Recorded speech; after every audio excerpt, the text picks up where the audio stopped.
The planet has now entered what is called by scientists and others the Rim of Fire.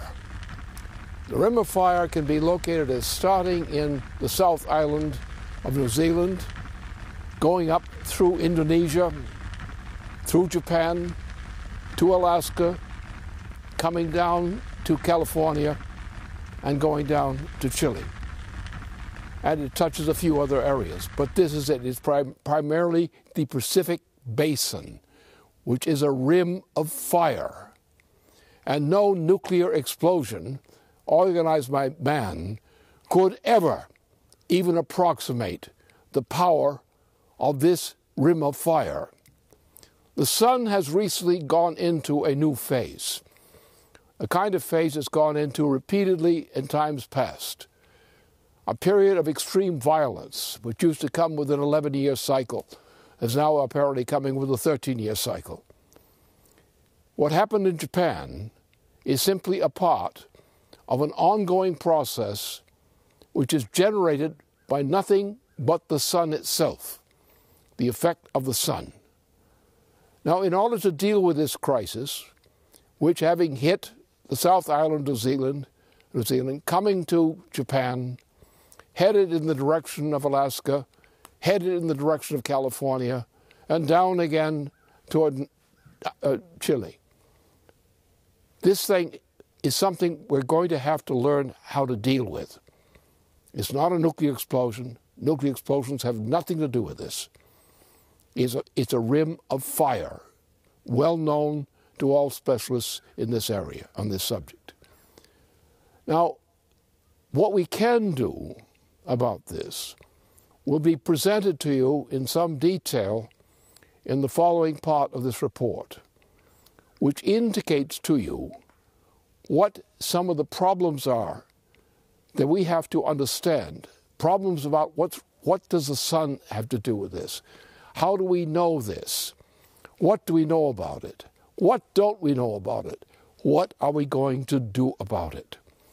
This indicates that we're going through a period, probably through this year into the year 2013, which will probably be a period of greatest risk for various parts, especially parts of the rim of the Pacific, the Rim of Fire. And so the report that's about to be given to you now, following my remarks here, will make the matter clear to you. On the same day of the earthquake, there were auroras, the northern lights. People reported from Canada down as far south as Madison, Wisconsin, reported seeing these brilliant light shows in the nighttime skies. Now, was this just a coincidence that this occurred on the same day as the earthquake, or is there some type of correlation scientifically? Well, it's very interesting. It was a phenomenal display of the aurora borealis. But to say that the earthquake caused the aurora, or that the aurora caused the earthquake, would be a mischaracterization. The aurora itself was apparently generated by what's called a coronal mass ejection from the sun, which impacted the Earth's magnetic field on Thursday afternoon. The coronal mass ejection was generated by a series of solar flares that occurred earlier in the week, Monday through Wednesday, which occurred in the context of the sun increasing in its solar activity after a several-year hiatus period. Now, the issue is that, yeah, the auroras were generated by the radiation from the sun. But if we look back at the past several earthquakes, you do see a correlation between solar activity and tectonic activity. For example, the recent earthquake that happened in New Zealand on February 22nd happened a little over a week after this whopper of a solar flare, which was the largest solar flare in 4 years. The Haiti earthquake, which happened last January 2010, occurred 2 or 3 days before a series of very powerful solar flares. So it's interesting that the coincidence and timing of the solar activity is so close in time with the tectonic activity, but you can't say that there's a causal relationship between them. So the question is, what is the relationship? Just to clarify, has there been a change recently in these types of activities of the sun? I mean, you're saying that the aurora indicates some type of heightened activity on the sun. How frequent of an occurrence is this? Is this something that happens all the time, or has there been an increase? Yeah, we're coming right out of the solar minimum, which is typically an 11-year cycle. That every 11 years it goes through a minimum and then a maximum. This particular cycle has been about 13 years, which has some interesting implications in terms of global climate. But usually it's an 11-year cycle. So you could look back and say, well, is there a correlation between increases of solar activity and increases of tectonic activity, such as the earthquakes, but also volcanism? What is that cycle actually? What do you mean by the solar cycle itself? Within the 11-year cycle, you see a decrease in the number of sunspots on the surface of the sun. And Herschel, back in the 1800s, recognized this, that the sunspots become more and more dense and then dwindle to nothing, and then get more and more dense and dwindle to nothing on a cycle of 11 years. It's actually a 22-year-long cycle, but it appears as an 11-year cycle because it goes from one pole to the other. But this is, when you have more sunspots, this represents the fact that the magnetic field of the sun, which is also known as the interplanetary magnetic field, because this thing goes all the way out past Jupiter and Saturn. These are periods that the magnetic field of the sun gets much more intense and much more active, which is what's represented by these by the sunspots. And the solar flares actually follow the path of the magnetic field off the sun. So these are periods of heightened magnetic phenomena on the sun. Could you say something about the relationship between the sun and the earth? What is actually going on in that space? Because I think most people just have the concept of the sun providing warmth, providing light to the earth, but don't have much of an idea of what is that space between the earth and the sun. Yeah, the big problem is that people consider that the solar system as a whole is really just, 9 objects floating around in empty space plus this big sun. And we're kind of defending ourselves in this little corner of the solar system all by our lonesome. When in fact, if you go back to the works of Kepler, even he recognized this, that we're dealing with a unified whole system, that there are not individual separate objects in the solar system, but that there's a solar system, and the activity of that system is as a whole system.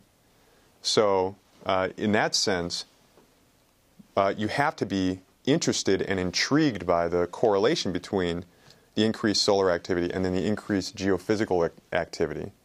Because if you look right now, you had the earthquakes in the past 2 years, which are some giant earthquakes and had various effects.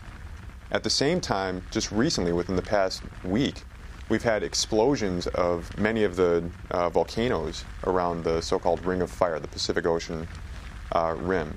So you have an increase in geophysical activity at the same time that you have an increase of solar activity. It'd be a fallacy to say that the sun, that these solar flares are like shooting at the Earth and creating these explosions on the Earth. It would be more accurate to say, and this is something that we have to follow up on in terms of actual experiments and investigation, it becomes more clear that the solar system as a whole is right now going into a more active period, which is represented by these outbursts from at least 2 known bodies in the solar system. And I would say that we should look for more outbursts like this. Yeah, I think that the tendency would be to say, well, are the flares causing the earthquakes, or are the earthquakes causing the flares, when that's really not the right question, because you're looking at a highly dynamic system from what you're describing. Mm-hmm. And there's potentially a higher cause, but it seems like we're seeing some type of correlation between the two. So then how how do we approach figuring out what is that higher cause? Well, the first thing is to look at what happens on the Earth. You have to be a little bit more broad than looking at earthquakes and volcanoes as just pieces of rock moving around on the Earth. That is just static things that are, periodically shifting and moving.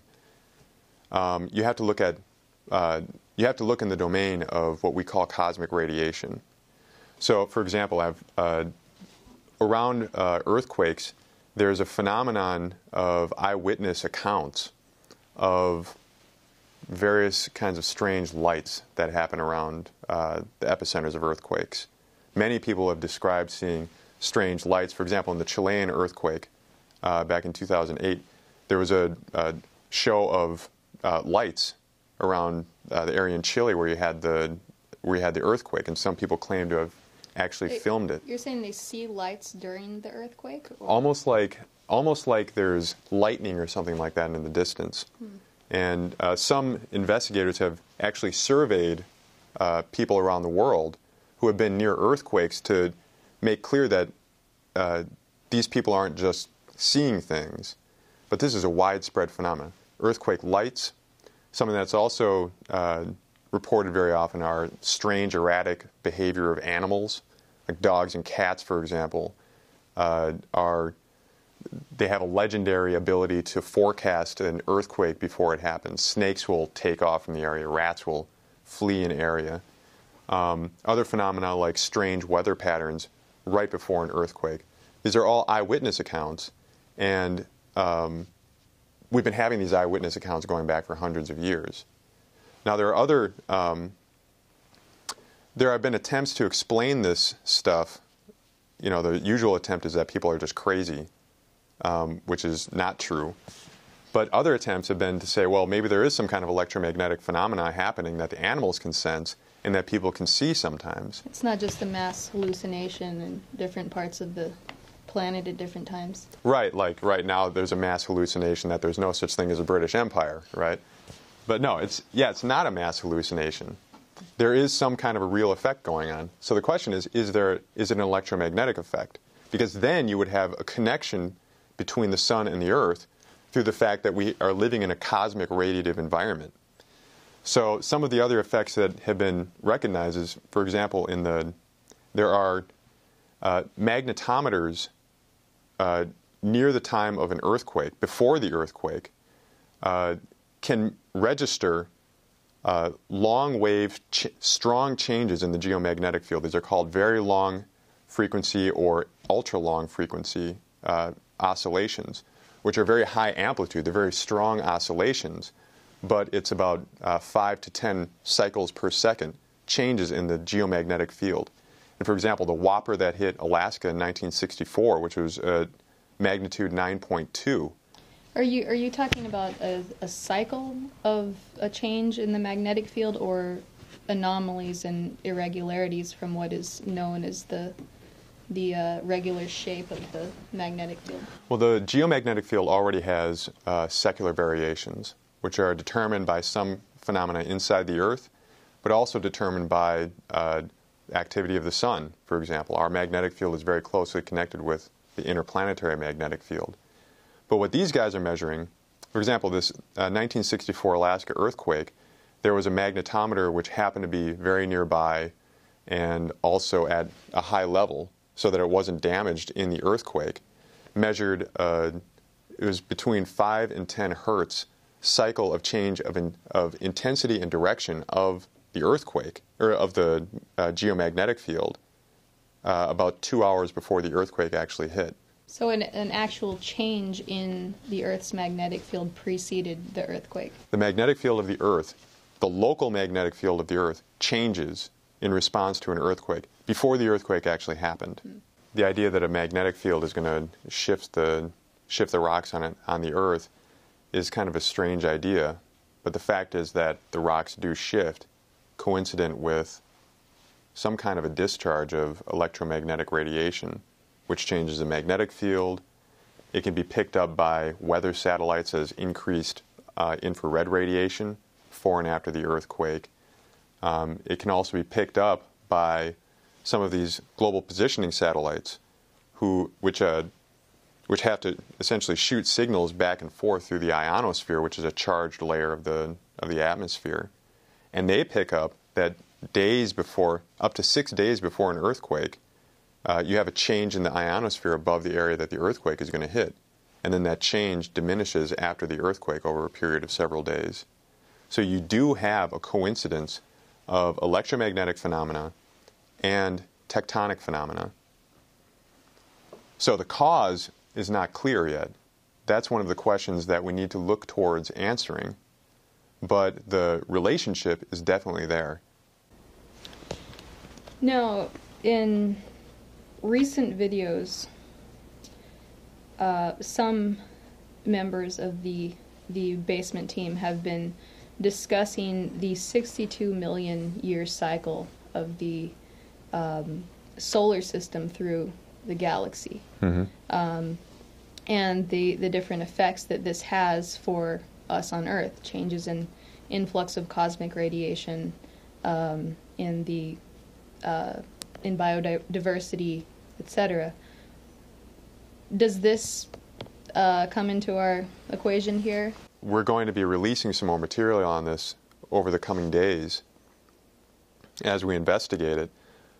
But yes, there is some clear relationship. You have the 60 to 62 million year cycle of biodiversity, which you mentioned.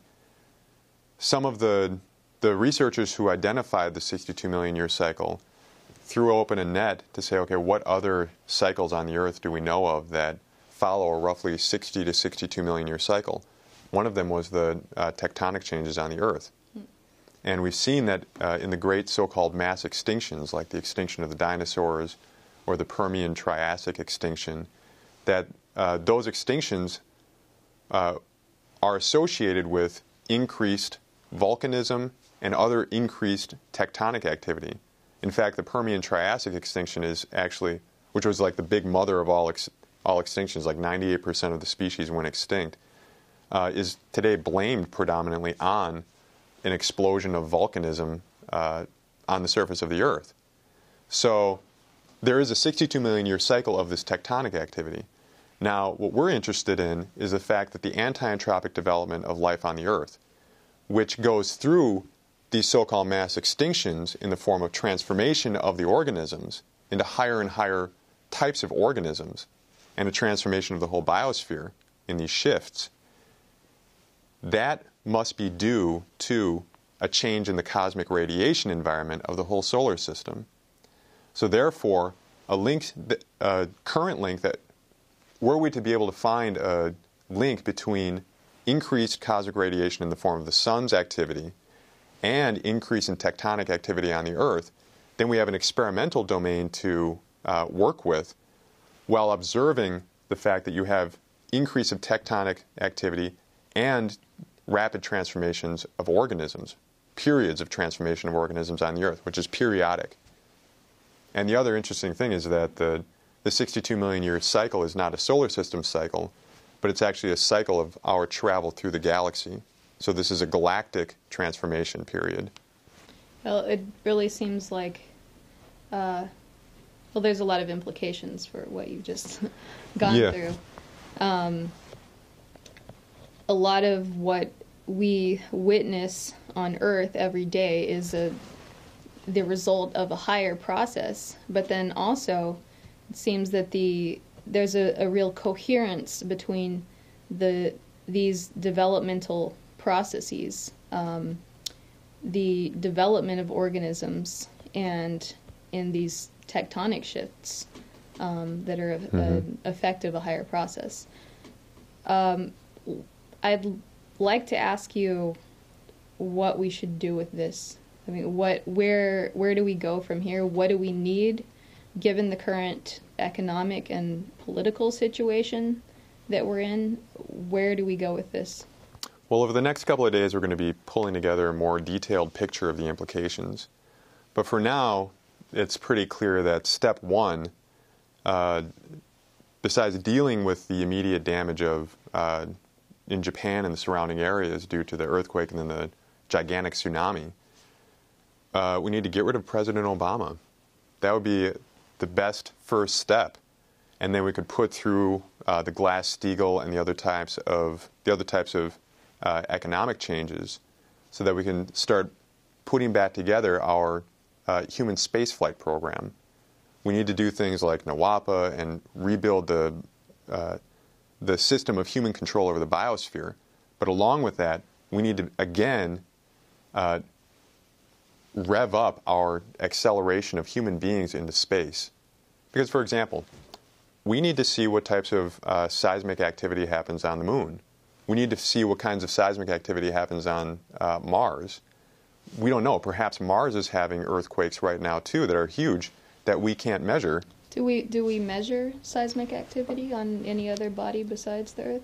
Well, the Apollo astronauts put seismographs down onto the surface of the moon, but those were shut off pretty soon after the Apollo program was ended.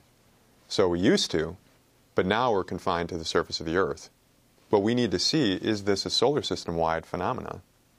And the only way we're going to do that is by getting out into space with people who can do the exploration and put the types of devices out there that we need. Right, because if we're not measuring the possibility that this could be an effect on the level of the solar system, then it's going to be very difficult to determine that higher cause.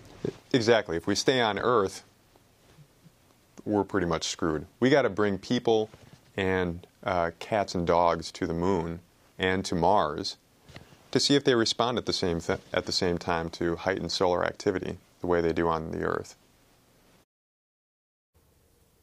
We've come to a time that science must advance itself to the point that we understand better how to deal with some of the peculiarities of our galaxy. Because our solar system, of which the sun is the center, is merely a part of our galaxy, an integral part. The galaxy is not something distant from us. We are in the galaxy. We're on the rim of the galaxy. That's where the solar system is. And often in the past, like the extinction of whole species some time ago, entire species were wiped out and new species emerged of living species on this planet. It was caused by a temper tantrum of sorts, you might call it, by the galaxy. And these are the kinds of things we have to finally come to understand. How does our galaxy work? How does our solar system work? And what are we going to do about getting out there with space exploration by man to find out what really goes on the moon, to find out some of the other things that determine what is going to happen to us on Earth? We have to get out there and find out what it is. And exploring the solar system is one step, but understanding the galaxy is absolutely indispensable.